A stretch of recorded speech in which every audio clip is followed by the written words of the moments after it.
Going to be easier to follow this time, I swear, for those of you that were at last week, or two days ago, wasn't it? 2 days. Yeah. It'll be easier to follow, so come check that out. If you didn't make the workshop 2 days ago, you won't be too far behind, so it'll still be pretty easy to keep up. The other thing, just a reminder, if you want to get some publicity for your game, if you want to get people involved, talk to us. We'll give you a spot. We actually have a few people. We have, I think, 3 people sort of presenting their spiel today. So look forward to that. And then Gamers Anonymous, our podcast, is still starting soon. I swear it's going to come. It's just taking a bit for things to happen. So, without further ado, get up here. Okay. Well, that was an awful introduction. Yeah, it's good. Game Development Club. Many of you guys know me, but many of you guys are really fresh faces. There's like probably half the group in here I've never seen before, which is so cool to see bright new faces. You know, all that superficial bullshit that people say about like some new stuff.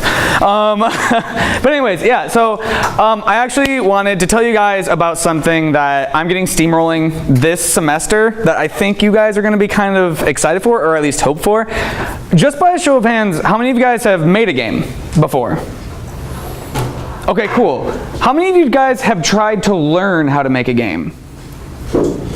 Yeah, a lot more.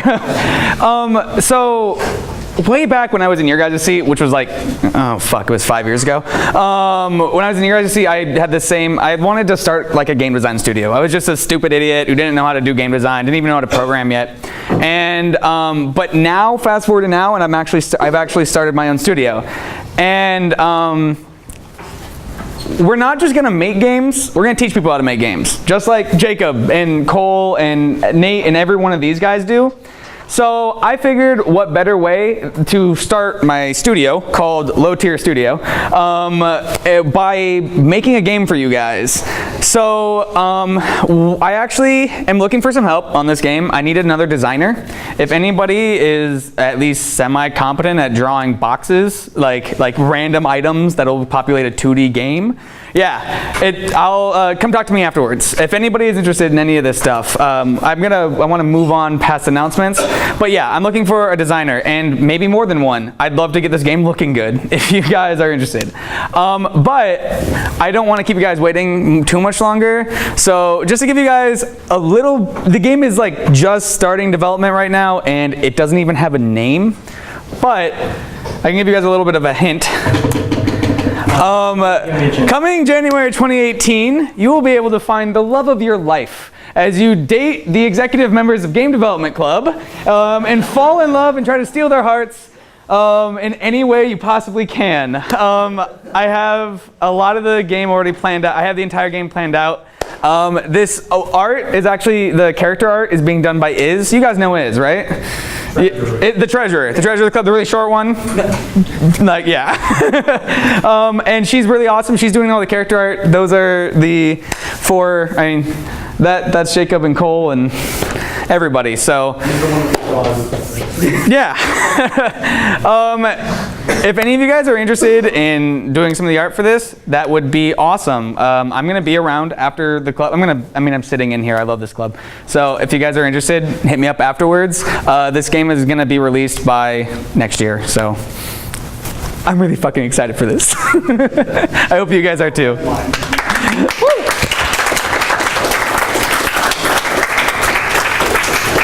All right, I'm going to pass this on to the next one. You or whoever else. Somebody go first. I'll go, yeah. You're going first. Done. All right.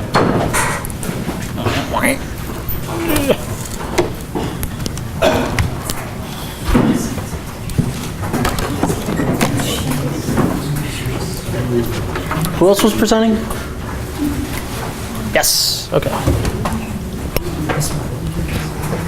All right, so. That's very loud. I apologize, everyone. You can turn the sound up. Okay. So, yep, most of you don't know me. I'm a freshman this year. My name is John Bielfeldt. And last year, yeah, the music's already running in the background because I haven't played it yet. So last year, I might as well just let the title sequence play or whatever to it. Last year, November, I started work on like a RPG kind of, based off of like a SNES RPG, you know, if you've ever played like Final Fantasy VI, kind of like that. At the beginning of last meeting, he said not to make really complex games as your first project, and I did that, so I will admit, somewhat of a mistake. Took me a lot of time to learn how to actually code things, but I shall just show off what I've made so far, as long as this works. Right now it's in a square resolution. I haven't made it so that it goes full screen yet in the actual game. So this is what I have so far. The character, you can move it around. There's a full menu system. You can switch party members, you can collect items, stats, all that works.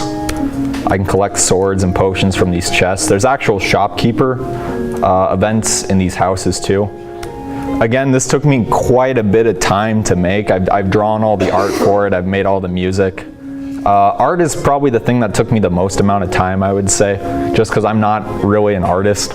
So it takes me even longer to draw things like on model and such. Music's great. Thank you, I appreciate it.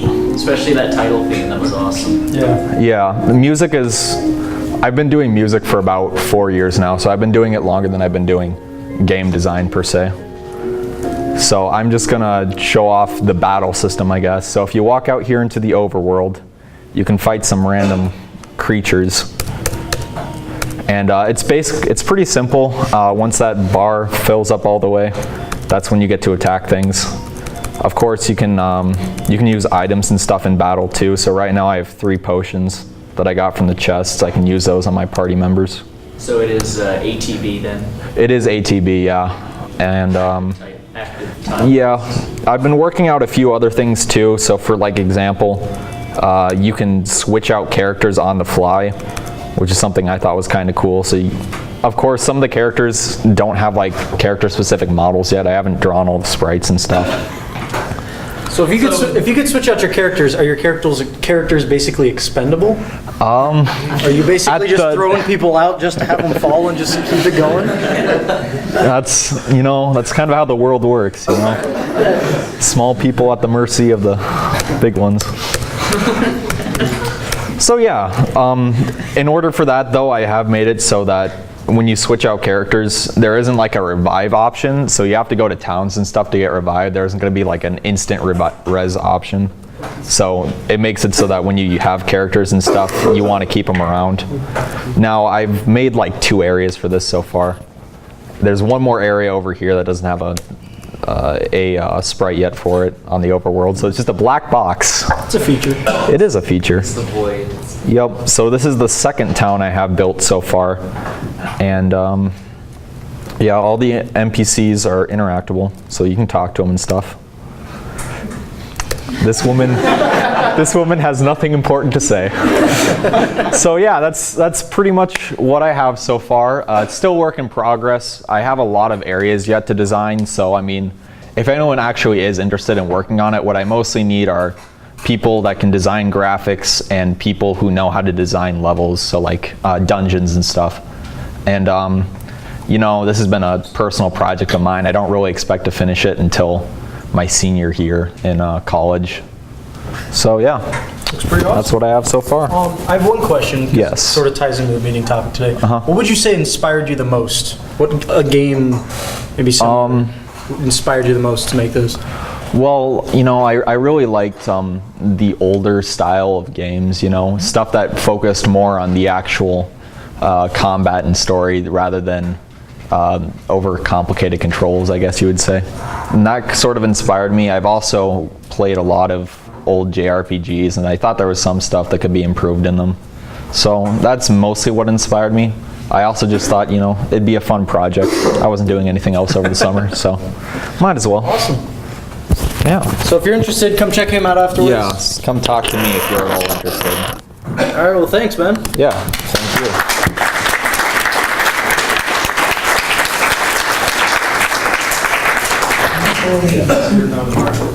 Part of me is tempted with just every person that goes up there. It's like, yeah, any question? Just ask your ratings. It's like rehearsals. This is looking like Shadow of Mordor. Both that link on Discord. I sent you. Oh, yeah. Plugging mine. Forgot about that. Just because I didn't know how to make it, I have to. Should I take the microphone? Yep, all yours. Sweet. You know, I have to let me pull this up. Where's my bar? I built my whole thing in Game Builder Studio. Oh, it's fine. I'll spray better. There's. Okay. Yeah. I use the program A-Sprite with Sprite. It costs about $5. Yeah. I'll use it. It's like a free demo. Yeah. A-Sprite is pretty good. A-Sprite is really best. Yeah. That shirt used to be gold. Huh? I think as long as someone else. No, it actually was black on black. Because I originally had, I don't remember the one that was like super gold, and then it all washed out. Actually, the shirt used to be gold, but the middle part was always black. I don't like talking about it.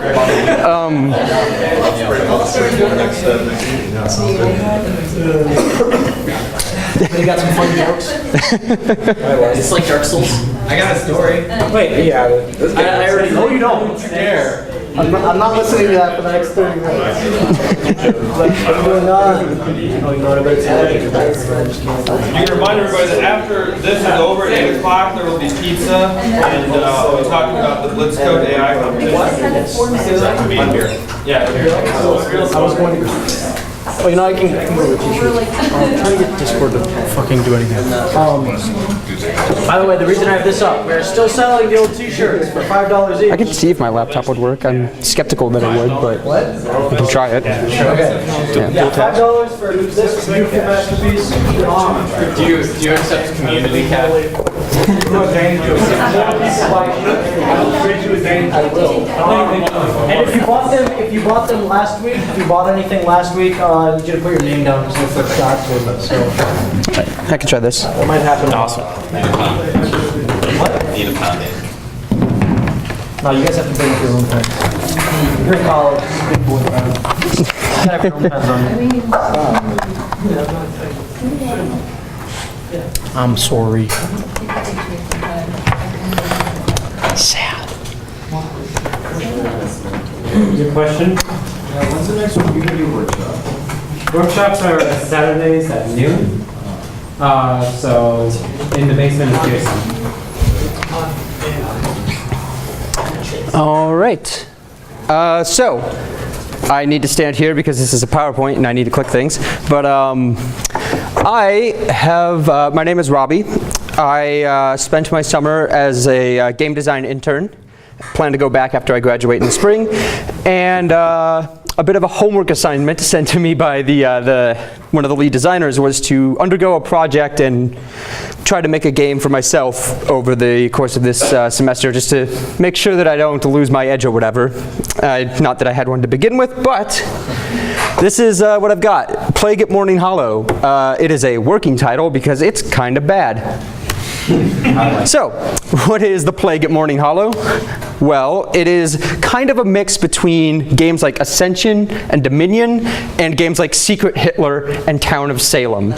So, for those who are unfamiliar, Ascension and Dominion are both deck builder games where you start with a small pile of cards and build a better deck until eventually somebody wins, whereas Secret Hitler and Town of Salem are games built around the concept of someone is trying to stab you all in the back and you're trying to figure out who. So, how does it work? You start with a crappy deck of 10 cards. Every person starts with this. And as the game progresses, you draft and use these cards to purchase better and better cards for your deck. Like you can upgrade your copper coins into silver coins. You can get some cured beef. You can get this guy to help you hurt everybody else. So, it's a race. It is a race against the clock because you all start with 20 life. And every time you play a plague, you start to hurt a little bit more. So, how do you win? There are 4 players, as you can see. Each person is a townsfolk who is trying to help find the cure. You find the cure by helping to build out the town with structure cards. Structures are their own separate deck, and you purchase them, and they just kind of sit there and help you. Sometimes they help you specifically by hurting everybody else. Sometimes it's just nicer for you to have it as opposed to someone who you don't exactly trust. Once you reach the bottom of the structure deck, the town wins. what I just said. Except one thing. That person doesn't exist. Say hello to the traitor. The traitor is secretly trying to help the plague kill everybody else. The traitor can die and still win so long as the game actually successfully kills everybody. So, what does that actually mean? That means that for this game, one person's out to sabotage the rest of the group. So you have to deflect, earn trust, and divert what you're trying to do in order to win. So there's just a bunch of different card designs that I have so far on ways I can do that. Some stuff like putting cards into other players' decks, things that let you selectively pick one person to either help or hurt. And here's one that I like a lot. This guy just really sucks to have, but you get to give him to somebody else. So, I already have the first initial version of this, and I'm really looking for people to play test with. I need groups of 4, and you don't need any prior experience with any kind of board or card game or anything like that. My email is up there. If you have a group of people that likes board games and can spare half an hour to an hour for this, I'd greatly appreciate it. Also, like after this, if people want to play, give it a shot. I have it in that little white box in my table, and I greatly appreciate it. And yeah, that's all I got. All right, thank you.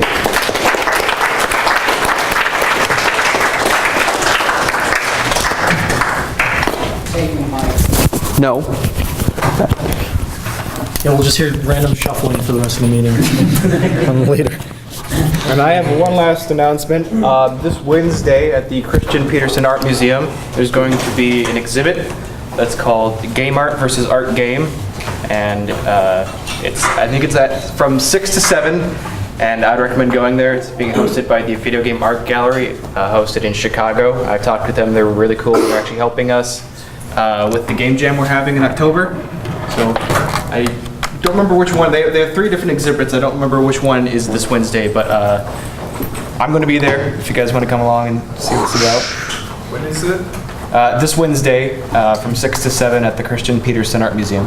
6 a.m. to 7 p.m.? Yeah. Okay. I wasn't sure if it was an hour. Could have been an hour. It is. It's 6 p.m. to 7 p.m. All right, so done with announcements. Now we're going to move into the main bulk of the meeting, talking about some inspiration with games. So, first thing I wanted to go over really quick is when I refer to inspiration, I'm going to take this down because it's probably making, too bad, you don't get to look at it anymore. So the first thing is that, something to remember here is that inspiration is not equal to stealing. So you could take inspiration from something, but don't just blatantly steal. So what I mean by that is make it your own thing. Don't just make a clone of a game. Don't be the Chinese Overwatch bootleg version. Don't do that. Come up with something that is at least fairly new. I had an example of this. A lot of you probably recognize what this is from. It's Cuphead. Has it come out yet? No. It's going to soon, I think. Is it soon? October? Literally. Is it this month or October? It's later this month. It's like this. I think it's the 26th, which is tomorrow. Yeah. So it's like Yeah, so that's pretty good timing, and totally intentional. This game is very clearly inspired by classic Disney era animations, but no one is going to claim that this is ripping off of Disney animations. So they've taken a style that they really liked and they transformed it into a game, but they did it in their own way that's not just going to be just a rip-off. If they had the classic animations of Mickey in there, it would feel pretty stupid. It wouldn't feel like its own thing, it would just feel like it was just copying off of somebody else. The second thing on there was you need to understand why you're doing it. That's sort of a big point I wanted to go over. So, I'll just jump into the example is the best way to explain this. A few of you are probably pretty darn acquainted with that screen. I know I am, and God. But something that a lot of people do is that they look at a game aspect and they try and replicate it, they try and take inspiration from it, but they don't realize why it's a good thing in the first place. So the reason I have this example up is because in Dark Souls, the game is hard. And that's considered a really good thing. Does anybody here not know what Dark Souls is, by the way? Just at all? Loud and proud. Raise your hand. I'm not going to make fun of you. Okay. It's a very hard game, basically. That's all you really need to know about it right now. But it is an extremely hard game. But it's not good because it's hard. It's good because it's hard and then it rewards you. There's satisfaction afterwards. There's breaks, there's downtime, and there's genuine rewards that make going back to the same areas at the beginning so much easier because you can just pull out the dragon tooth and wail on some dudes or whatever. So if you take a game and you just make it mind-numbingly hard, but you don't put in the satisfaction part of it, if you don't put that in, you're just going to have a game that's frustrating. You're not going to have a game that's fun. It's just going to be awful. Rewarding. That was it. That was the word. God damn it. So sort of just remember to look at it from a different perspective, which I'll go over in a bit actually. So real quick about inspiration. Where can you find it? Everywhere. I'm not gonna go up here and preach about you can do it. You find it in nature or whatever, but you can pull inspiration from literally everything. And if you're stuck in a rut, if you're hitting a block and you just can't figure out what to do next, start playing games. Start playing different video games and start thinking about them not as ooh this is fun, and more of why is this fun? Why am I having fun? Don't make it homework, but make it constructive. So I had some examples of some games that sort of have taken inspiration from other games. How many of you have heard of Hollow Knight? Good. It's a good game. I like it a lot. So Hollow Knight has taken inspiration from a few different games. Very clearly from Metroid. Does anybody here not know what Metroid is? Okay, it's a 2D exploration-based game where your forward progress is not limited by story events or bosses, but more limited by what you can do. And as you go, you get unlocked abilities that let you traverse new areas and do that stuff. Games similar to it are now just called Metroidvania, which I know Zach fucking hates. Doesn't like that term. Do you have a reason?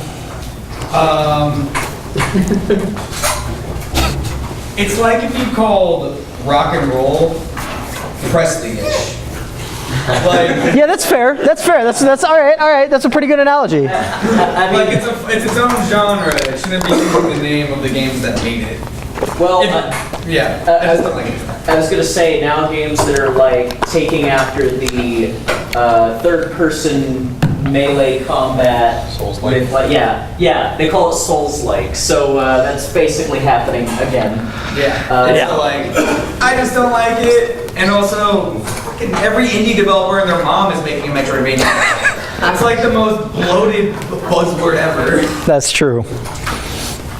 So speaking of Dark Souls, a lot of people have made the connection that this game is fairly inspired by Dark Souls, but no one is going to look at this and say this is ripping off Dark Souls, because it's not. It's doing its own stuff. It's not sitting there just being the Chinese bootleg. It's being its own unique product, and it's taking a Metroidvania and a Dark Souls, and then it's putting its own twist on everything, which is pretty neat. The second example I have, I just realized these are both Something Night. That was not planned at all. The original. So. I actually thought Hollow Knight was a sequel to Shovel Knight for a long time. Wait, is it? Theory time. It is. No, none of that. But that's just a theory. I'm not finishing that. Please no. So Shovel Knight, can anybody take a guess at what this is inspired by? Shovels. Mega Man, shovels, exactly. It's very, what? Yes, it's basically just old style 8-bit games in general, really. Did you have something? Yeah. Yes. The composer for Shovel Knight was the same composer for Mega Man. Was it? Well, some of the, like, there were a couple levels, like the what is it, the Iron Whale, that like the main composer of the game like joined forces with the Mega Man composer on. Like they worked together to do like a couple of the pieces. They were involved in all. Right. Oh, cool. The Mega Man composer composed 2 songs for the soundtrack. Jake Kaufman composed the rest of them. And Jake Kaufman was great. Yeah, he's a great composer. Collectively, we're just like a Wikipedia page here. Like we can just throw stuff and somebody will know something about it. That's awesome.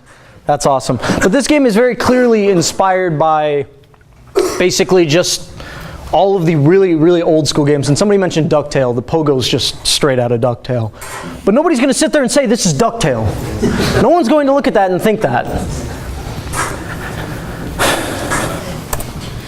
So this is something else that I wanted to bring up real quick. Something you need to remember when you're coming up with ideas for games is that you need to think from different perspectives. So a developer for a game and a player for the game are going to be very, very different. For instance, as a developer, you can't expect all of your players to have the same level of experience with your genre of game as you do. And you also need to account for the people that are just way too good at everything.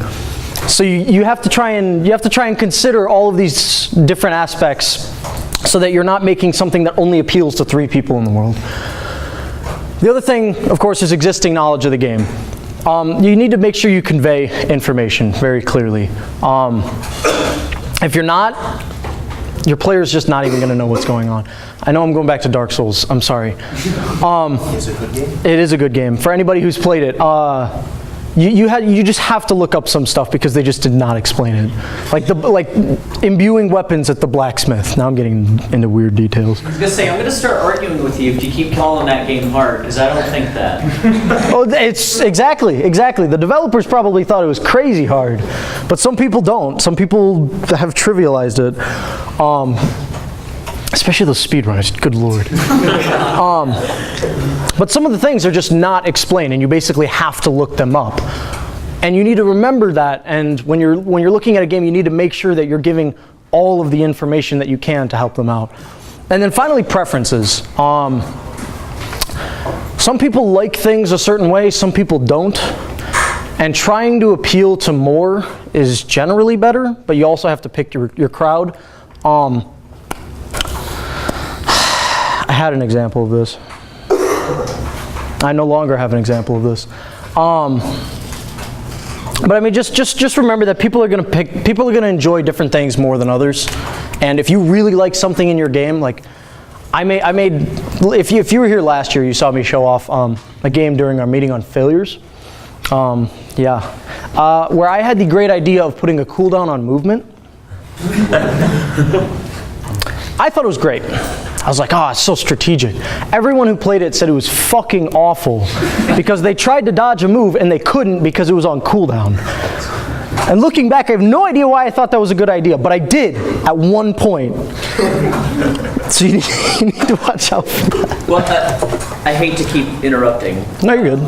But you were saying you had an example that you couldn't think of when it comes to picking your audience. Mm-hmm. Well, I mean, whenever I think of that, I think of, you know about Arrowhead Game Studios, creators of Magicka. Mm-hmm. Yeah, their company's slogan is actually "A game for everyone is a game for no one," specifically based around that idea.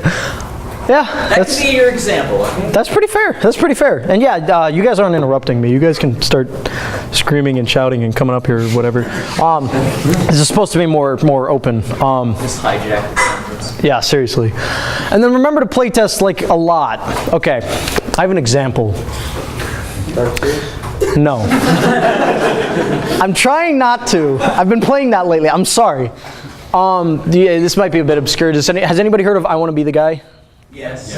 Okay, never mind, not obscure at all. I haven't come close to meeting that. I think it's from this. It was either from this or I Want to Be the Bashi, which is like another version of it.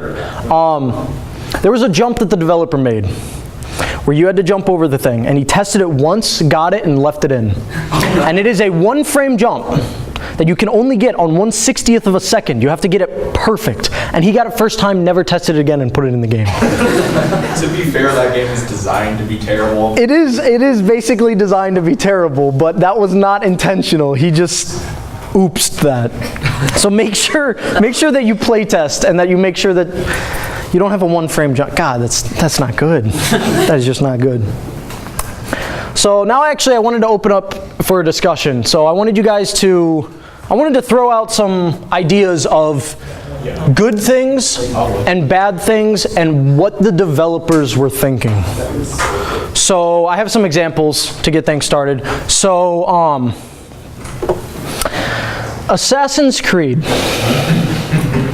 The fact that there's laughing makes me think that people aren't a big fan of that game. I like the series. With good reason, any of them. All of them. So, I'm just gonna, can you erase this? Thanks. There are good things there. So specifically about Assassin's Creed, the fact that they try to make it so realistic. What would you guys say is the general consensus on that? Do you think it's done well? Do you think it's done badly? Have you never heard of Assassin's Creed? Well, regardless of game, you can still jump off a high building, land in the hay pile, and be absolutely fine. That's true and not accurate as to what would happen, but we'll get into that later. What's up? You. Story about Assassin's Creed. It was free on Xbox for a while, so my friend was wondering if you should download it.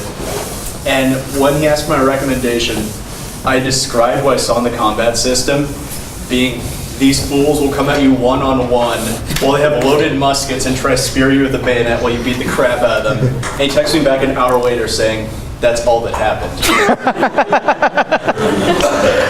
Yup.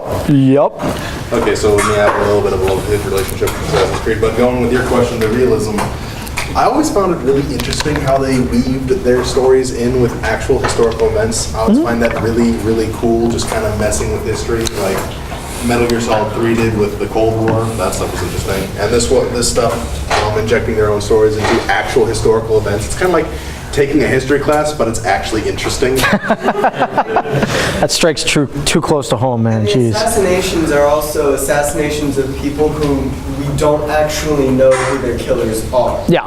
But they were assassinated in real life. I agree that they've done a really good job of that, but specifically the controls of the game, with how realistic it is. That was more of where I was going.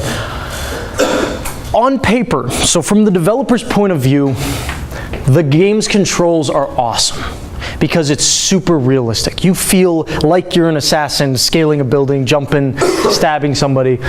But in the truth of it is, you're not playing a character. You're playing a character on rails. And you can only choose so much of which way to go. I watched my friend try and jump into a hole that was in the ground. He could fit through it, I swear to God. It was big enough. He tried for actually 10 minutes from different perspectives, but it kept auto moving him a certain way and jumping a different way, and he never got in the hole. To this day, I have no idea what was inside the hole. The controls are I mean, they are realistic, but there's that fine line of understanding, okay, there's so much realism you can go for, but the player needs to be in control of their actions. I think one of the reasons they chose to do that is because they like to push out Assassin's Creed games very quickly. So to compensate for that, they can reuse like paths and stuff, and that way it doesn't take them as much time to actually design Fallen. Don't you know they actually? There's probably some truth to that, absolutely. And there's also some truth to why it's taken them 2 years to even like announce their next one that's not even Well, we don't want to have another year. Unity. Huh? We don't want to have another Unity. Right. Origins is taking The climbing feels good until you kind of get stuck on a wall and float up for some reason. Yeah. Also, faces are nice. And I mean, the fact that climbing is just... Yeah. What? That's not interesting at all. You're just holding up and your guy's being an absolute legend. Let me be a legend. I want to be a legend when I'm playing. I don't want him to. That's one button and you grappling hook.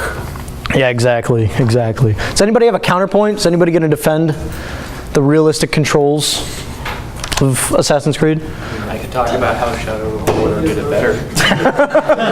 I never played Assassin's Creed Ubisoft games. They've only ever played Watch Dogs, Okay. which I liked. Yeah. I feel like I'm the only person in the world who can say that. Just like everybody else hates that game. It's like I liked the game and its gameplay, but it had places that it could definitely improve. I don't know. I think the car physics were on point. Hey, I never had any problems with it. It's like, no kidding. Like, I don't understand any of the complaints about that game, but maybe it's because I love futuristic settings that I just have bias. Actually, talking about good things, bad things. Good things about Watch Dogs. The concept. Let's open up Watch Dogs. The bad things. Everything else. Actually, How dare you? kind of how the story went, the direction it went, but the way they kind of built it up. That's not Watch Dogs. As good as they are. This is what we talked about. A lot more exposition and a lot more open-ended. We're just so mature in here. Hey, I don't want to hear any criticism of Aiden Pierce. Yeah, like I'm the only person that likes everything about Watch Dogs, that it was just perfect. It's like everybody else hates it. Good things about it. I don't think Watch Actually, like Dogs the is character perfect, design. but I still love the game. Bad things about it. Here's what everything else. Here's what I'll say about it. Watch Dogs. Watch Dogs. Where's that? Yeah, what? Oh, you're right. My bad. Okay. I was gonna put it at the end. I'm glad I didn't do that. Okay. Does anybody else have any other examples to bring up of like what a developer could have been thinking about something and realizing that maybe it worked differently? Alright, one of my favorite games of all time is Pikmin, but at the same, people heard it, right? People don't know. It's Olimar. Who has not heard of Pikmin? Raise your hand high. Played it like No shame. in a row. All right. Wow, everyone in the city heard of Pikmin? That's actually kind of surprising to me. Yeah. Most people are like, what? But like I do have one issue with Pikmin, and it's the fact that Pikmin are intentionally designed to be frustrating and annoying to get together. Because they're just a ragtag bunch of weird, dumb carrot things that move around, and you're just their, basically like you're their commander, but you feel like a dad, like you can't take that. You gotta leave it. What's in your mouth? Get that out of your mouth. What are you doing? Step out of the fire. Step out of the fire. You're not ready. So it's like, especially Pikmin 1, where they trip, which is the most frustrating. Smash Bros. Brawl was like, let's put in that. And then it's like, I get it, you want to have like, oh, people trip, that's the thing people do. People trip sometimes. That's cute, right? But it's not fun. It's not fun. Real question. All forward momentum, just be like, get back. Alright, so the reason he did that was because he was angry that people were playing Melee competitively, so he purposely added Pikmin so that all of them be competitive. I heard the story being that he wanted to make it more of an aerial-based game. Because you don't trip in the air. You can try. I'm pretty sure I've done that before. Well, it's like Brawl added the ability to air dodge without going into the unable to do anything else state that Melee had. Nothing about Melee was like Melee was, they gave you a bunch of toolbox stuff, and then people realized that the skill ceiling is absurd. Yeah. Like, none of that was, they did not design Melee to be played the way that Melee is played. Yeah. No one at Nintendo, when they were making that game, played that. I did Final Destination Fox.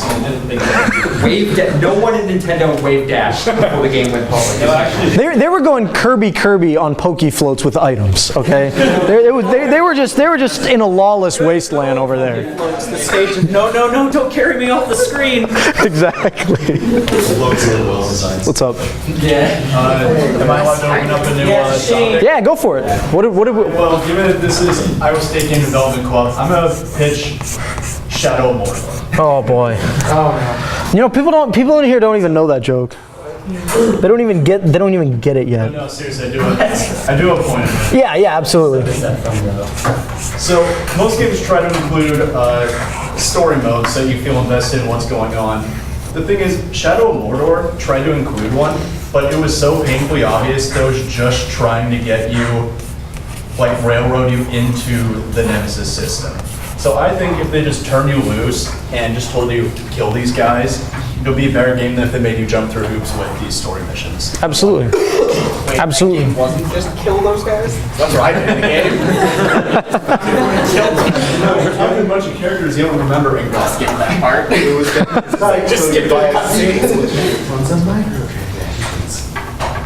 I'm actually gonna say Dark Souls, specifically Dark Souls 1. Okay, we're back there. Yeah. Fair enough. What? I mean, in relation to the controls, they actually had something called I think it was like an action key, where if you were spamming actions, sometimes the character would just do an action 5 seconds later. Yes.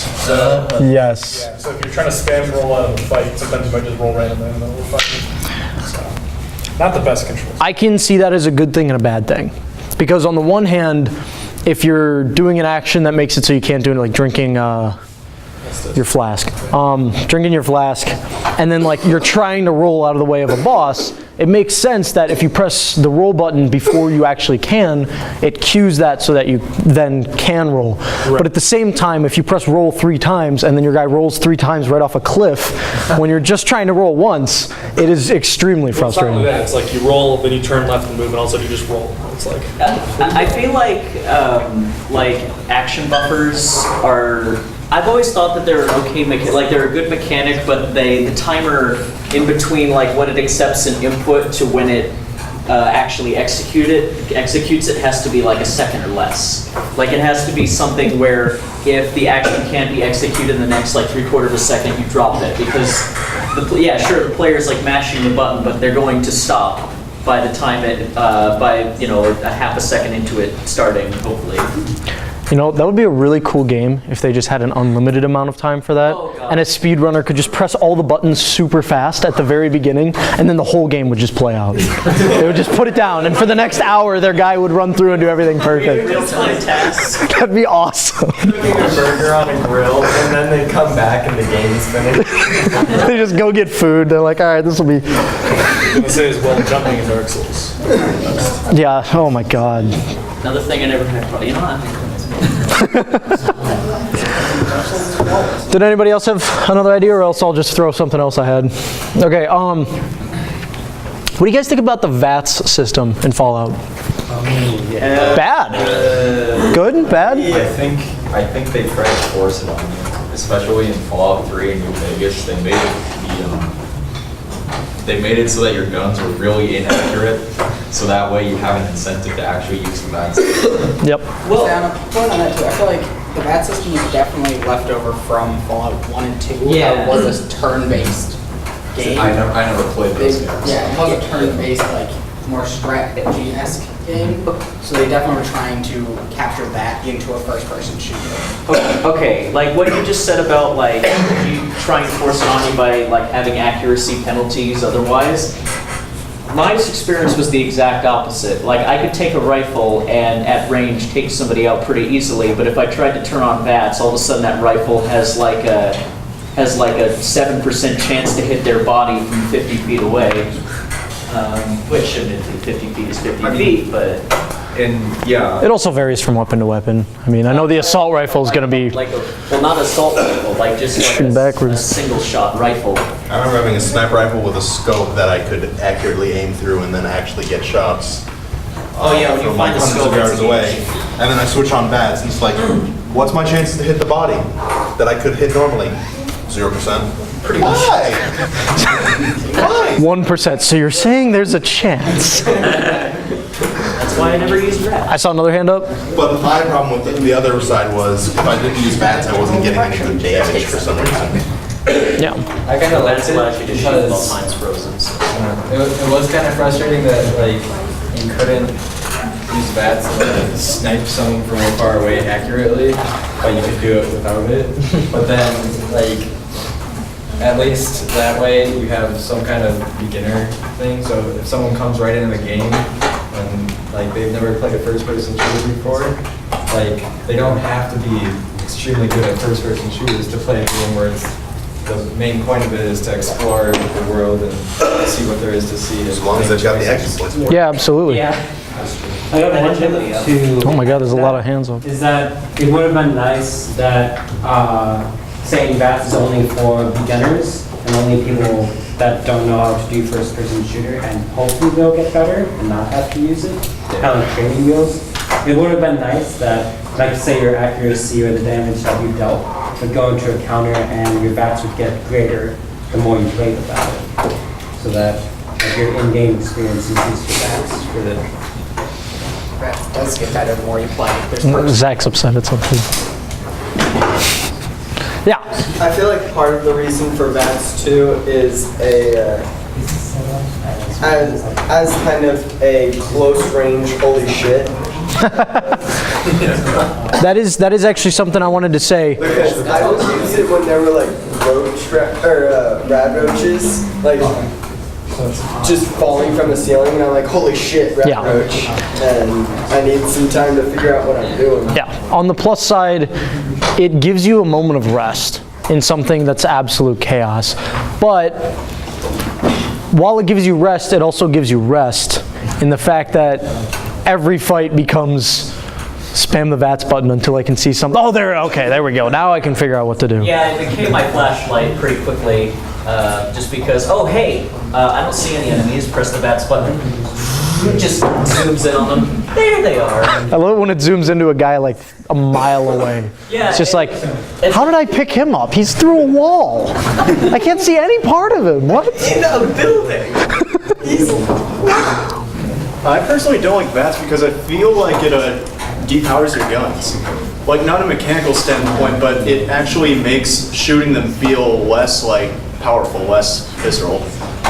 Because like when you're shooting them in first person, like you get that feedback, you get the recoil, you get the noise, all that. You go into VATS and all of a sudden just plink, plink, plink. Yeah. And it calls to attention that this really is an RPG with guns instead of a shooter, which I guess that's my fault for not realizing. But even still, it called attention to the fact that these guys could potentially take several quips to down, and it just makes you feel kind of, I don't know, useless. Yeah, you know what, when you talk about like it's an RPG with guns more than a shooter, like one thing that I've noticed with Bethesda games, because they all like to use a very similar engine, is that like, well, like you can tell the AI in combat is designed for, it's very much designed for either being melee or having some kind of charge up towards your range attacks. In other words, very fitting for an Elder Scrolls game. But in Fallout, because there's no cooldown on firing guns and most people have a gun, it's just like you walk out in front of a group of people and it just becomes this chaotic firing line.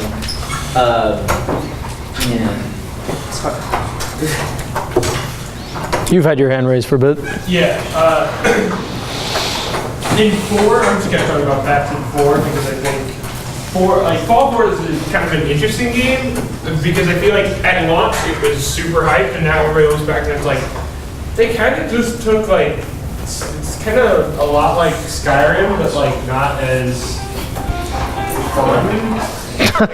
I think it's good. I mean, that's subjective.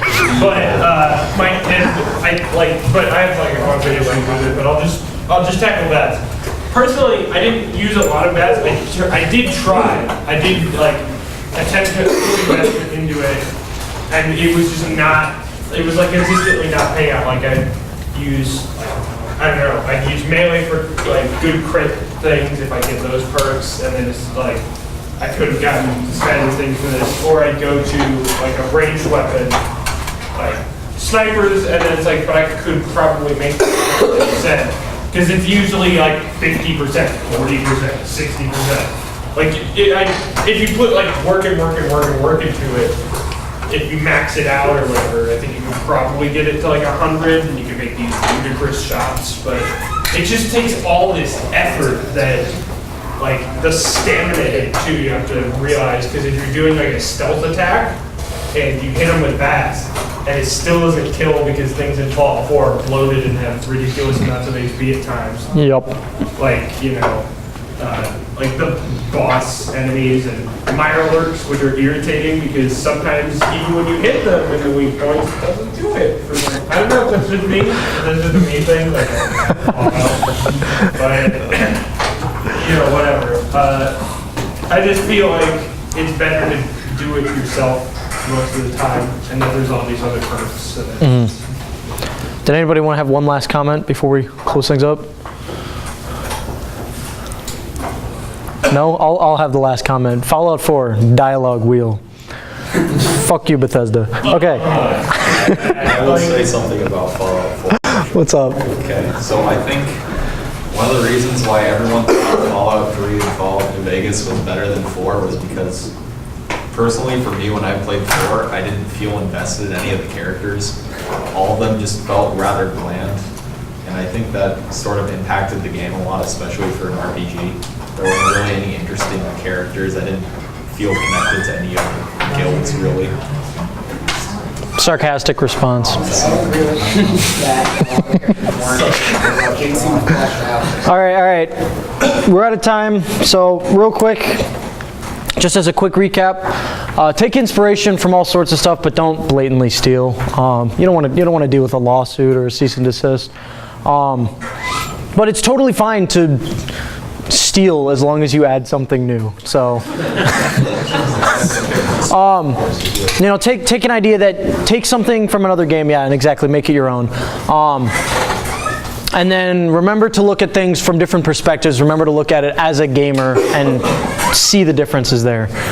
So, with that, go forth, make games, and be awesome, guys. Thanks.